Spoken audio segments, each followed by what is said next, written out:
Hello everyone, स्वागत है आप सभी का आपके अपने YouTube channel determination study platform में। आज की इस वीडियो में हम क्लास 10th के मैथ के चैप्टर 1 के बारे में बात करने वाले हैं, जिसका नाम है वास्तविक संख्याएं। अंग्रेजी में इसे रियल नंबर बोला जाता है। और इस चैप्टर के हम सारे इंपॉर्टेंट फार्मूलाज को देखने वाले हैं। जितने भी फार्मूलाज इस चैप्टर के हैं उन सबको देखेंगे और उस पर बेस्ड हम क्वेश्चन को भी करेंगे। ठीक है, आपका रिविजन बिल्कुल 5 मिनट में हो जाएगा। बिल्कुल 5 मिनट का ये वीडियो है, देख लीजिए। इस चैप्टर में जो आपके पास फार्मूला है, केवल एक फार्मूला है।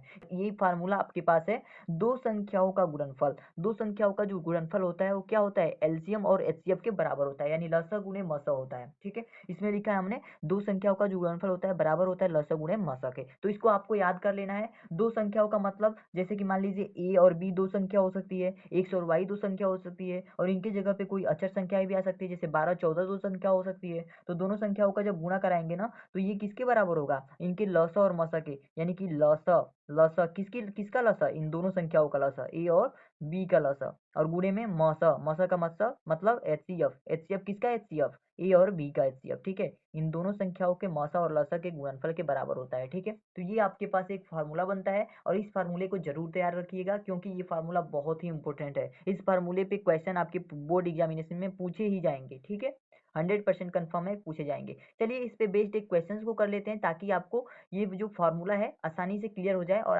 अच्छे से समझ में आ जाए। तो ये फार्मूला आप देख सकते हैं, यहाँ पे मैंने इस फार्मूले को लिखा हुआ है। इस फार्मूले का यूज करके यहाँ पे एक मैंने प्रश्न दिया है। इस प्रश्न को हल कीजिए और सारी चीजें आप अपनी क्लियर कर लीजिए। ठीक है, तो ये छोटी सी वीडियो आपके लिए बहुत इंपॉर्टेंट है, नंबर दिला के जाएगा यहाँ से। ठीक है, तो एग्जाम्पल हमारे पास क्या है, किन्हीं दो संख्याओं का एलसीएम 60 तथा एचसीएफ 3 है।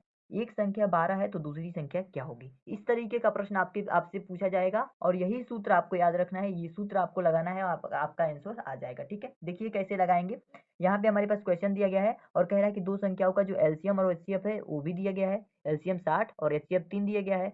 लेकिन यहाँ पे दो संख्याएं जो हैं, उन संख्याओं में से केवल एक संख्या दिया है और दूसरी संख्या ज्ञात करने के लिए बोल रहा है। तो आपको क्या लिखना है, मान लेते हैं, माना माना दूसरी संख्या क्या है, माना दूसरी संख्या जो है, दूसरी संख्या जो है y है, और पहली संख्या हमारे पास 12 मिल गई है, तो दूसरी संख्या हम y मान लेते हैं। एक्स वाई जेड कुछ भी मान सकते हैं, कुछ भी मान लीजिए कि आपके पास जो दूसरी संख्या है जिसे हमें ज्ञात करनी है वो y है। ठीक है, ये हमने मान लिया। तो आपको पता है कि दो संख्याओं का गुणनफल क्या होता है, लसा गुणे मसा होता है। तो लिख लीजिए, उस सूत्र को आपको लिख लेना है। अगर आपके बोर्ड एग्जामिनेशन में सब्जेक्टिव में आ जाए, ऑब्जेक्टिव में आएगा तो जल्दी जल्दी कर लीजिएगा, लेकिन अगर सब्जेक्टिव क्वेश्चन में आ जाएगा तो आपको सारा चीजें दिखाना पड़ेगा। तो उस तरीके से मैं दिखाते हुए चल रहा हूँ। तो माना दूसरी संख्या क्या है, y है, उसके आगे लिखना है इस सूत्र को। इस सूत्र को लिखने के बाद से कैसे अप्लाई करेंगे, ध्यान से सुनिए। सूत्र कैसे लिखेंगे, देखिए, दो संख्याओं का गुणनफल, दो संख्याओं का गुणनफल किसके बराबर है, लसा गुणे मसा के, लसा गुणे मसा, इन दोनों के बराबर है। ठीक है, इन दोनों के गुणनफल के बराबर है। तो दोनों संख्याओं का गुणनफल क्या है, लसा गुणे मसा के बराबर है। तो एक संख्या इसमें क्या है, 12 है।